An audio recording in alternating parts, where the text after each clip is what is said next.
Be an opportunity for the United States to work with India to share our background and what we've come through in regards to religious freedom and why it is who we are.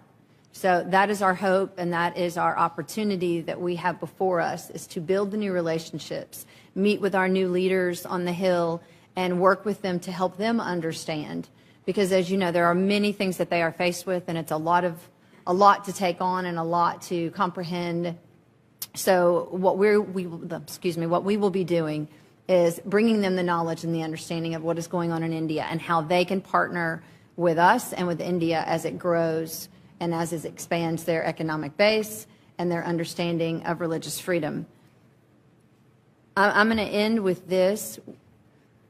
It's heartening to hear every religion work together. It's tough to hear the stories. And for those of you that are familiar with Bonhoeffer and those of you that are not, I think his words ring very true. That you say nothing when they're not coming for you. And you stay silent and you stay silent. And then the one day when they come for you, there is no one else to fight with you. And I think that's the reason why each one of us have to link arms and stay united in what religious freedom is, no matter where we come from, no matter the color of our skin. Because united we stand, and divided we fall.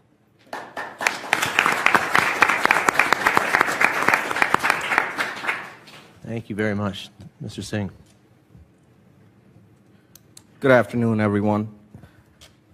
I would like to start off by thanking the organizers of this event who have given me the time to speak my mind. I am amazed with the amount of knowledge and the in-depth research that these experts have brought to my attention, because I am not an expert. I am just an average Joe, an average American citizen who has common sense, and I look at the world around me, I read our Constitution, and I follow my Sikh faith. I would like to go ahead and start my speech by remembering Father Graham Staines. On January 23rd, 2019, it would be 20 years since he was burnt to death along with his two juvenile sons while they were sleeping in their car in the Indian state of Odisha. Thank you so very much for bringing it to the table that the communities of faith have to work together. A wise man once said, "You see God in all, or you do not see God at all." And that has to be our motto.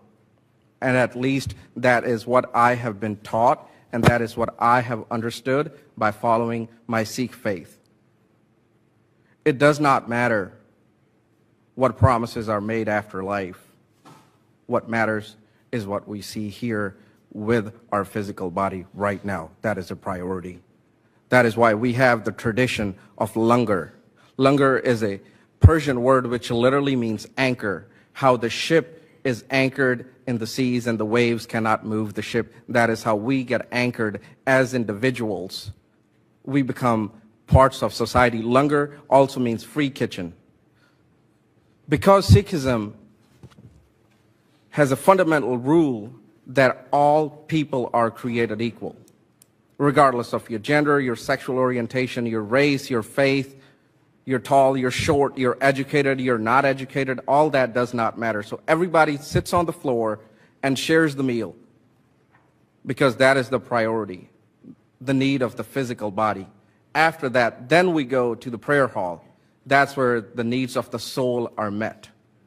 That's where we get the soul food. I do not want to take too long. I have so many things that I want to share with you folks, but considering the time limit, I'll go on with the agenda. It's not that Christians are killed. It's not that Muslims are killed. It's not that Sikhs are killed. It's not that moderate Hindus are killed. Tamils are getting killed. Kashmiris are getting killed. Gorkhas are getting killed. Assamese are getting killed. But what is the root cause? And as the young lady who gave the presentation at the beginning said, if you can look at the problem and find that there is a fundamental error, point to it.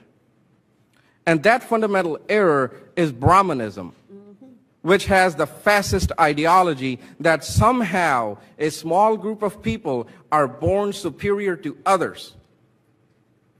And that is the root cause of our problem. That thinking, that ideology needs to be checked, and it needs to be kept at bay. We have mentioned all the problems. You know, we can literally fill this room with the amount of literature if we were just to record the atrocities that have been committed by the Brahminical forces. There's the curtain of democracy that they use, and then they go on with their business of killing individuals who are of the dissenting opinion, or just because you do not like them. You do not like the way they're born into a different family. With that being said, one of the biggest problems within that ideology, the Brahminical system, is RSS. It is a shell organization. They do not have any bank accounts. They do not have any names of their members. They are run by tentacles, such as the RSS, HSS, Bajrang Dal, HAF. All these people just got together and they have formed these pseudo institutions that are a threat to our freedom. It's not just India's problem anymore. In September, there was an event that got held at Chicago, Illinois, under the banner of World Hindu Congress. And that is what gives me shivers.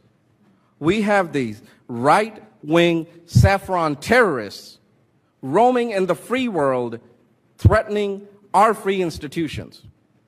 And what is of utmost shame, I will not mince my words, because truth needs to be said and heard. It is an act of shame when American elected politician, Congressman Raja Krishnamurthy, goes and shares the stage with Mohan Bhagwat, who should be tried for crimes against humanity. And what is even more shameful is that he got elected on a progressive agenda. He belongs to the Democrat Party. That is very upsetting. These people are wearing facades while they carry big knives to kill us, to kill the dissenting opinion, to kill anybody and everybody who will speak for equality, for justice, and freedom for all. And I would like to go ahead and say,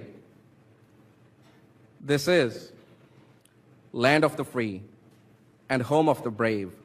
If an average American can say these words, I'm sure the experts have a lot more to offer. But it's not what we have, the knowledge. It's about doing it, following through. Write your congressman. Tell them. Call the State Department. Tell them not to issue visas to those, the likes of Mohan Bhagwat and other right-wingers who come to our free land to spread hatred and hate-mongering. With that, all what I have to say is, God bless America, God bless all. Thank you.